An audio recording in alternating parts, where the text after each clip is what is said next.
Kelihatan nggak?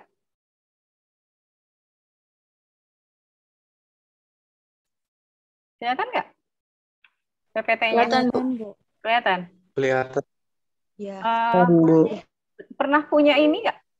Udah saya kasih atau belum? Belum, Bu. Belum ya? Ya udah kalau Iya. belum, nanti saya akan kasih. Nanti saya akan kirim ke grup. Nah, sekarang yang akan kita bahas, kemarin yang sifat koligatif bab 1 kita kan udah selesai. Nah, sekarang yang akan kita bahas tentang bab 2, yaitu reaksi redoks. Ini ya.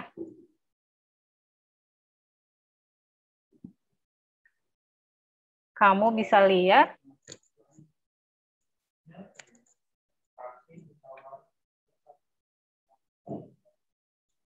ini. Kemarin kita udah bahas ini ya. Penentuan bilangan oksidasi, ketentuan cara menentukan bilangan oksidasi masing-masing dari setiap unsur, reaksi autoredoks. Kamu masih ingat ya reaksi autoredoks? Dalam suatu reaksi terjadi reduksi oksidasi sekaligus, tapi dalam satu unsur. Itu reaksi disproporsionasi. Jadi oksidasinya unsurnya itu, reduksinya unsurnya itu gitu loh. Itu namanya disproporsionasi. Terus penyetaraan reaksi redoks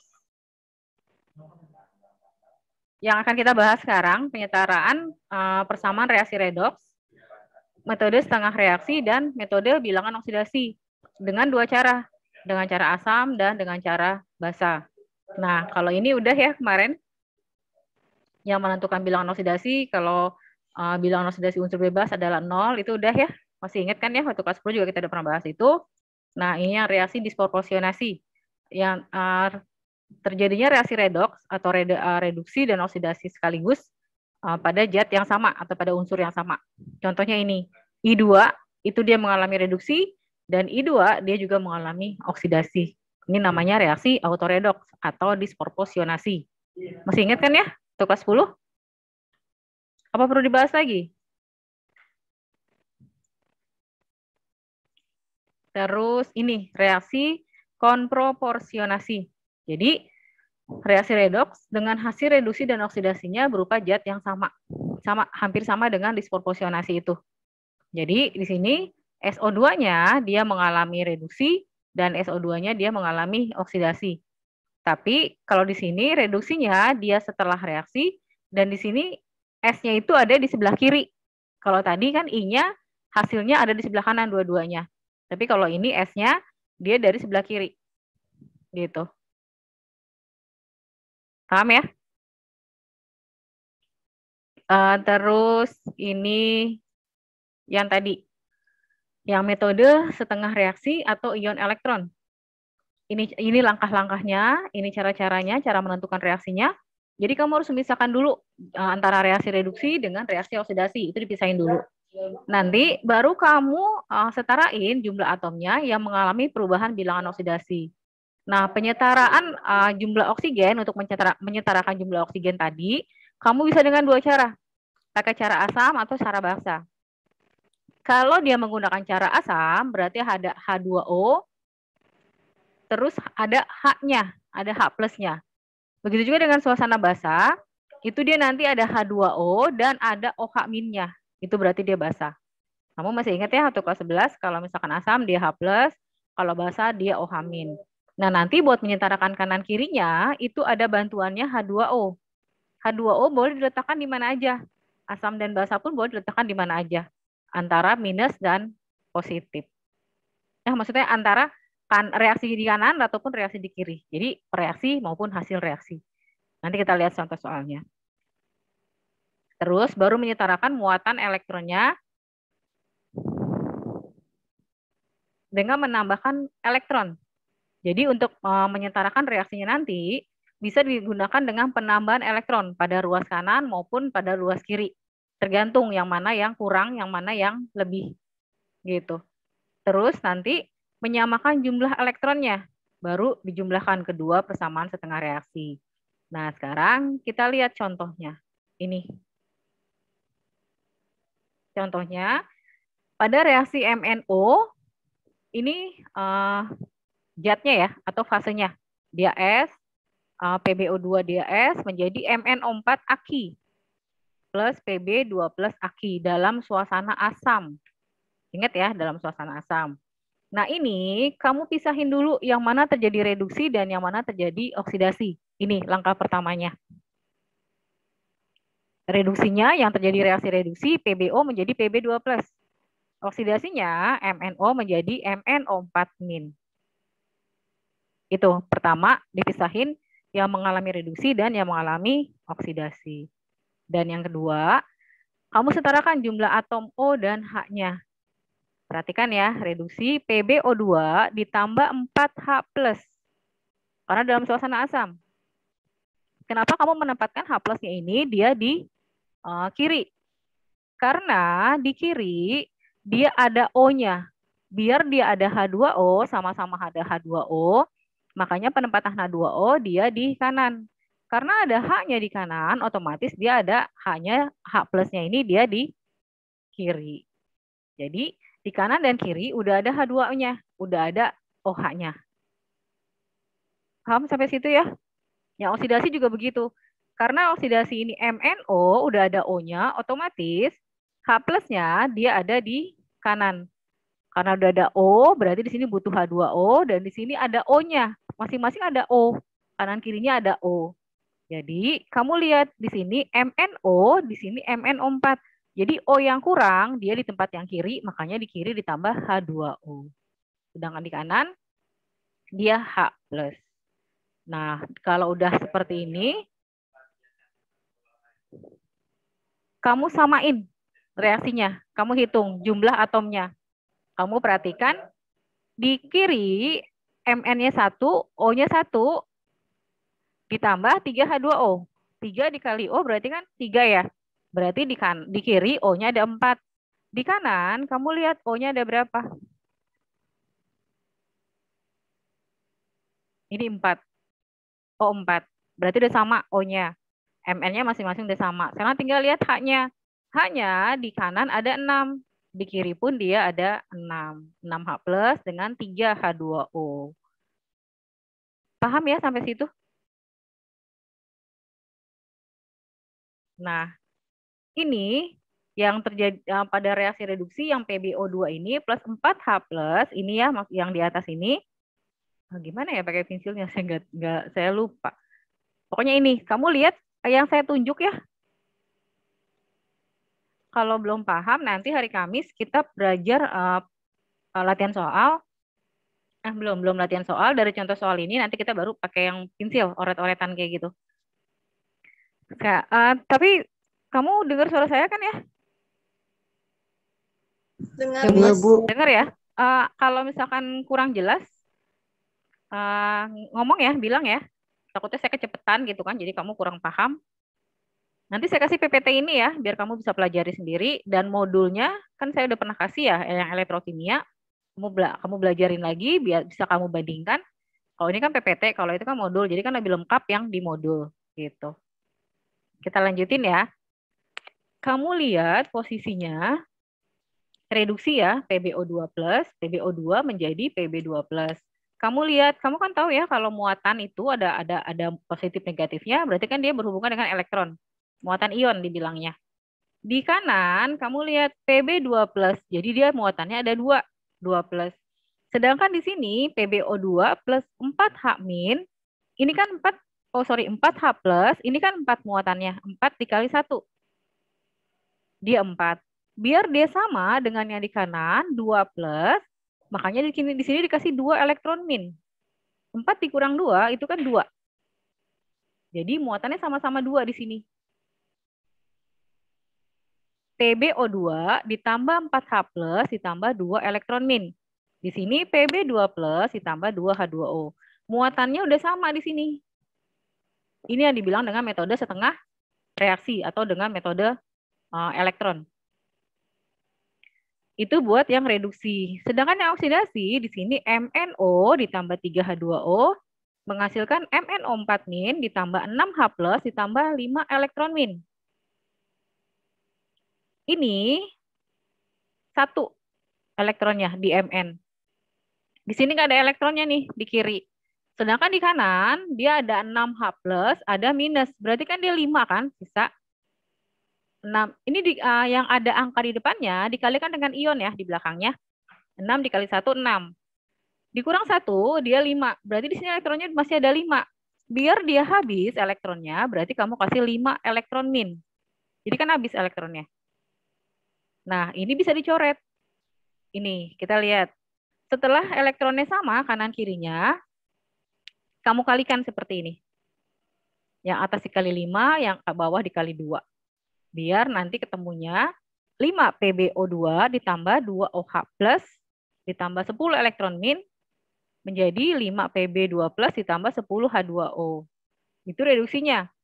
Oksidasinya 2 MnO ditambah 6 H2O menjadi 2 MnO4 min plus 12 H plus ditambah 10 elektron min. Yang sama ini, yang elektronnya itu kamu coret. Jadi yang tersisa reaksi redoksnya 2 MnO ditambah 5 PbO2 ditambah 8H plus menjadi 2 MnO4 min ditambah 5 Pb plus 4H2O. Silakan kamu hitung jumlah atomnya antara kanan sama kiri, dia udah sama atau belum?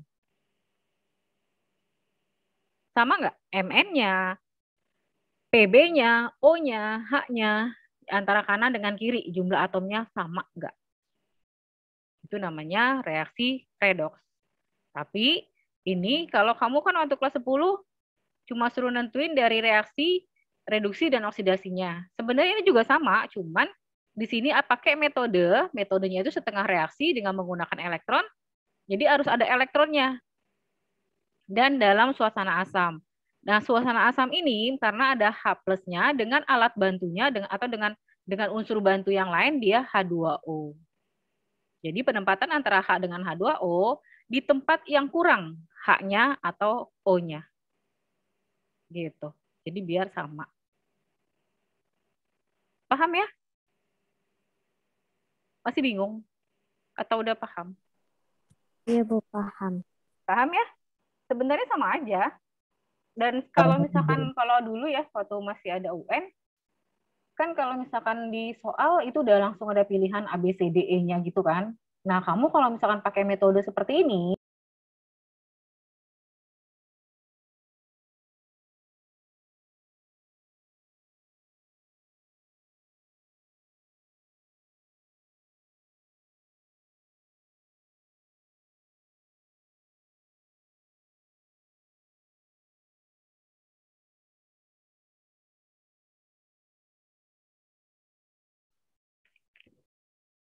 Tatum, paham nggak Tatum? Paham, Miss. Tatum kenapa belum ngumpulin tugas? Biasanya kamu paling cepat ngumpulin. Sudah kok tadi pagi. Telat ya? Iya. Ada yang mau ditanyakan? Kalau nggak ada yang mau ditanyakan, kita lihat lagi. Ini kan contohnya. Nah, kalau tadi dengan metode setengah reaksi atau dengan menggunakan elektron. Nah, kalau yang sekarang dengan bilangan oksidasi. Jadi sama kayak kamu ngerjain yang biasa kemarin bilangan oksidasi, cuma sama-sama dengan cara asam ataupun dengan cara basa. Sama, kalau basa dia ada OH minnya dan H2O-nya. Ini kamu bisa lihat ya di sini, menyetarakan atom H dengan menambahkan H2O. Terus memeriksa jumlah atom O dan hasil penyetaraan. Intinya, di mana kekurangan H atau kekurangan OH, di situ penempatan H2O-nya. Gitu.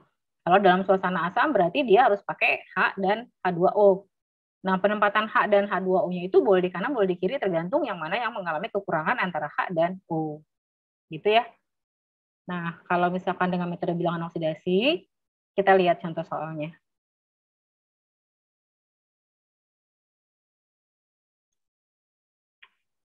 Ini. Contoh soalnya CuS plus NO3 min menjadi Cu2 plus ditambah S ditambah NO2 dalam suasana asam. Kamu lihat yang mengalami reduksi yang mana, yang mengalami reaksi zat yang mengalami oksidasi yang mana. Ini.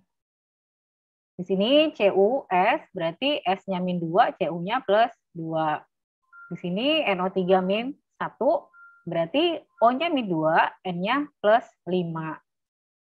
Di sini Cu-nya 0 nih. Oh enggak, Cu2 plus berarti dia 2. S-nya dia 0. NO-nya dia plus 2. Berarti yang mengalami oksidasi, S dari min 2 menjadi 0. Yang mengalami reduksi, N dari plus 5 menjadi plus 2. Nah, biar sama-sama kamu kalikan. Yang atas, yang mengalami reduksi, dia dikalikan dengan 2, yang mengalami oksidasi dikalikan dengan 3. Biar sama-sama ketemu. Hasilnya dia plus 6 dan min 6. Nah, kita lihat nih di sini. Yang atas dikali 3, 3 dikali 1, 3. Terus, yang NO dikalikan dengan dikalikan dengan 2. Ini 2 NO3 min. Terus Cu-nya di sini Cu2 plusnya dikalikan dengan 3. Ini 3. S-nya dikalikan dengan 3 dan NO-nya dikalikan dengan 2. Nah, jadi ketemunya kalau udah sama seperti ini, kan di sini di kiri Cu-nya 2 nih. Cu-nya 3, di kanan Cu-nya juga 3. S-nya di kiri 3, di kanan 3. N-nya di Miss, kiri 2, ya. PPT-nya nggak kelihatan. Masa? Di kita nggak ada PPT-nya. Waduh. Bentar.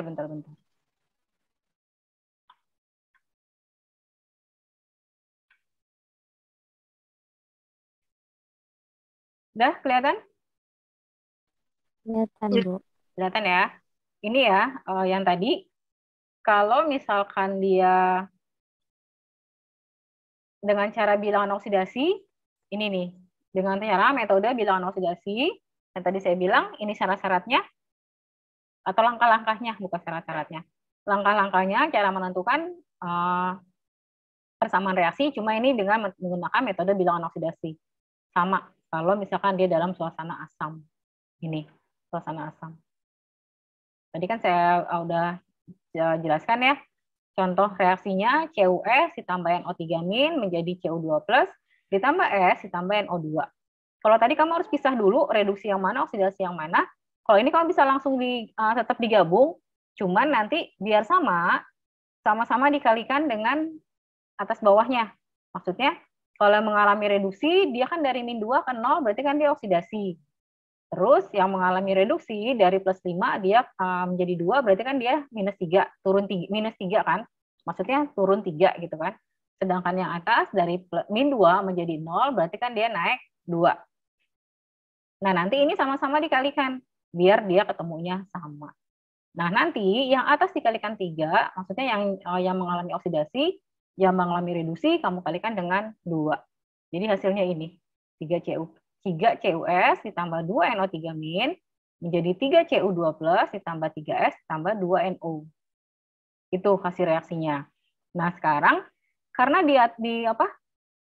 digunakan dengan cara asam atau suasana asam, berarti di tempat yang kekurangan H, kamu tempatkan H+. Tempat kekurangan H, kamu tempatkan H2O. Yang kekurangan O ya, yang kekurangan O kamu tempatkan H2O.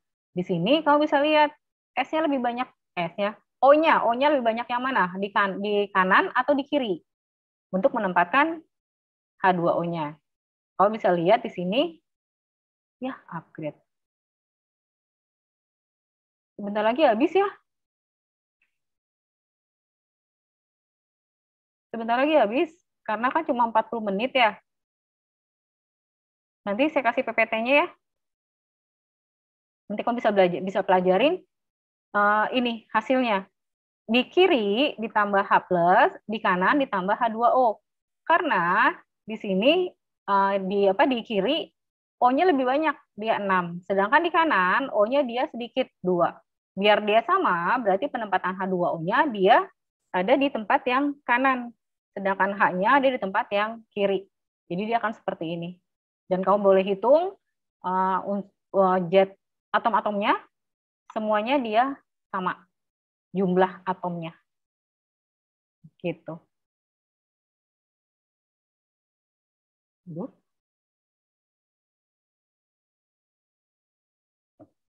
Ada yang mau bertanya saat sampai sini?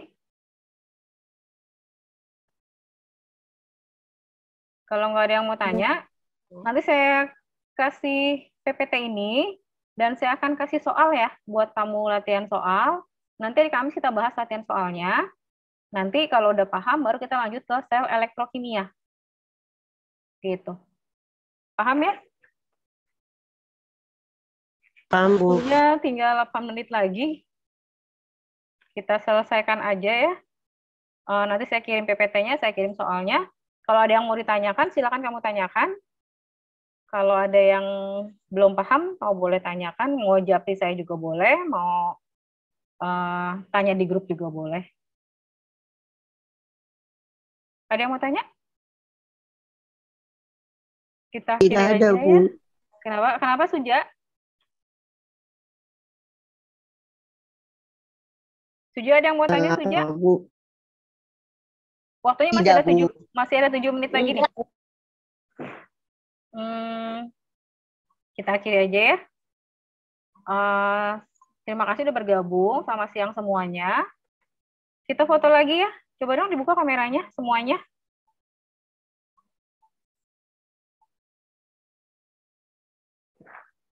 Bisa dibuka kameranya semuanya? Apa sinyalnya ya? Ketutup semua nih, cuma Wulan doang yang kebuka. Udah, Bu. Iya, berarti di sininya. Ya udah deh. Ya, ada semua nih, Bu. Tapi di saya nggak kebuka loh. Yang kebuka cuma Wulan sama ya sama Suja doang. Berarti sinyal di sininya. Ya udah ya. Saya akhiri. Terima kasih telah bergabung. Kita ketemu lagi hari Kamis. Silakan lanjutkan aktivitasnya. Wassalamualaikum dan selamat siang. Belum tahu,